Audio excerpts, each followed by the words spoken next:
Bonjour, je suis Flavien Kouacha, entrepreneur agricole et je te souhaite la bienvenue sur Flavien Décortique, la chaîne sur laquelle nous parlons de ce que nous maîtrisons et nous faisons ce que nous disons pour atteindre des résultats concrets sur le terrain. Si tu me regardes, c'est que tu es forcément entrepreneur ou entrepreneur, c'est-à-dire quelqu'un qui a envie de devenir entrepreneur dans un futur très proche. Aujourd'hui, je vais te parler de la grande distribution. Si tu veux créer une entreprise, si tu veux distribuer un produit, il faut pouvoir la pérenniser, cette initiative économique. Et le meilleur moyen de le faire, c'est de trouver les issues pour toucher ton client final. C'est quoi la grande distribution et pourquoi t'intéresser à la grande distribution? Déjà, je vais commencer par te parler d'un rapport du cabinet Sia & Partners qui a publié en 2016 une étude dont tu trouveras le lien dans la description de cette vidéo et qui retrace à peu près l'évolution de la grande distribution sur les pays du continent africain. Le premier élément à savoir, c'est que le Cameroun, comme de nombreux autres pays d'Afrique francophone et anglophone, fait partie des pays qui ont un indice de maturité pays assez important pour pouvoir accueillir un certain nombre de supermarchés comme celui dans lequel nous nous trouvons aujourd'hui. Mais surtout, si les grandes surfaces s'intéressent à notre pays, c'est pour trois choses.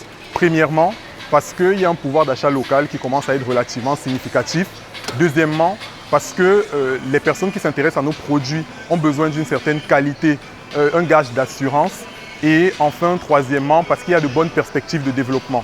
Donc aujourd'hui, nous nous retrouvons clairement dans un pays comme celui-là et il faut pouvoir exploiter cela. Maintenant, c'est quoi les éléments à regarder sur lesquels il faut prêter attention si tu décides d'achalander tes produits en grande surface? Déjà, il faut savoir que tu pars du prix de revient. Le calcul va être relativement important à comprendre. Il faut partir de ton prix de revient en sachant que la grande surface en elle-même va avoir une marge qui varie entre 15 et 20%. Et enfin, va rajouter une taxe sur la valeur ajoutée. Donc, les produits que tu retrouves dans les grandes surfaces qui coûtent, par exemple, 2000 francs, intègrent d'abord le prix de vente du producteur, mais également la TVA et la commission du supermarché. Une fois que tu fais ce calcul-là, tu peux te positionner par rapport aux produits concurrents pour savoir si tu peux avoir un marché relativement intéressant.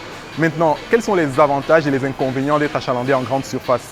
Le fait d'être en grande surface, premièrement, faire remarquer, faire constater à tes clients que tu as une certaine qualité. C'est-à-dire qu'il faut avoir un minimum de documentation. Par exemple, pour être achalandé dans des supermarchés comme Carrefour Market, ici à Bonamoussadi, tu as besoin d'avoir un dossier fiscal à jour, de présenter une attestation de non-faillite et de montrer qu'il y a une certaine assurance qualité dans la production de ce que tu veux mettre à la disposition du supermarché. Donc ce gage qualité, c'est le premier avantage à être en supermarché. Le deuxième avantage, c'est d'avoir accès à de nouveaux marchés. Par exemple, ceux qui étaient déjà à Douala, qui livraient déjà chez Carrefour Market, lorsqu'ils ont ouvert le supermarché de Yaoundé à Ekié, ont directement eu accès à une nouvelle clientèle.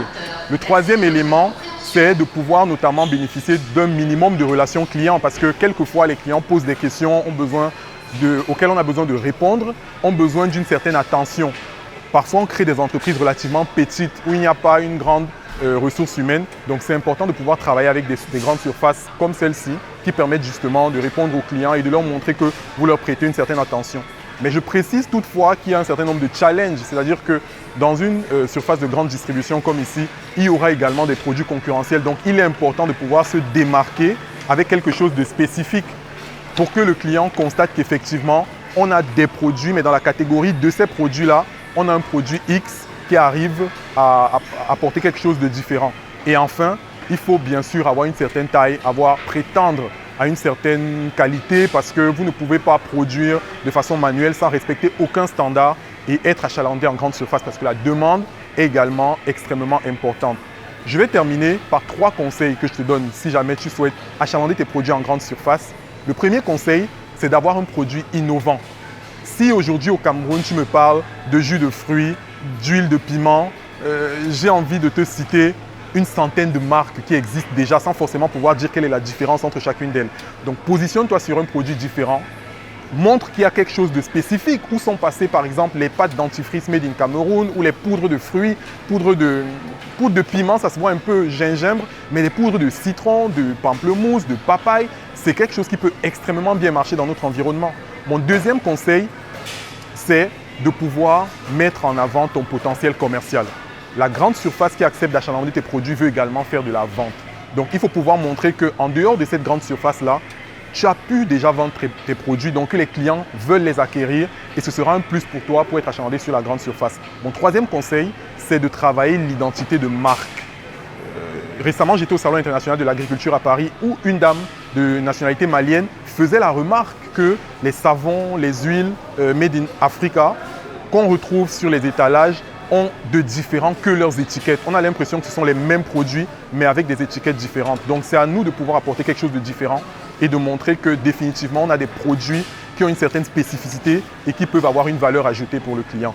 Donc, en fin de compte, je clôture cette vidéo sur une note positive en te disant qu'aujourd'hui, la grande distribution a de beaux jours devant elle. J'espère que tu parcourras le rapport encore une fois dont le lien est dans la description pour le comprendre. Tu peux lancer ton produit sans crainte de te demander comment est-ce que tu pourras le distribuer, mais garde toujours à l'esprit que c'est à toi de définir ta stratégie de distribution, qu'elle soit intensive, exclusive ou sélective. C'est en fonction de ton budget et de la catégorie de personnes que tu veux toucher. J'espère que tu as apprécié cette vidéo. N'hésite pas à t'abonner à la chaîne, à activer la cloche de notification et à très bientôt pour ma prochaine vidéo. Beaucoup de courage à toi.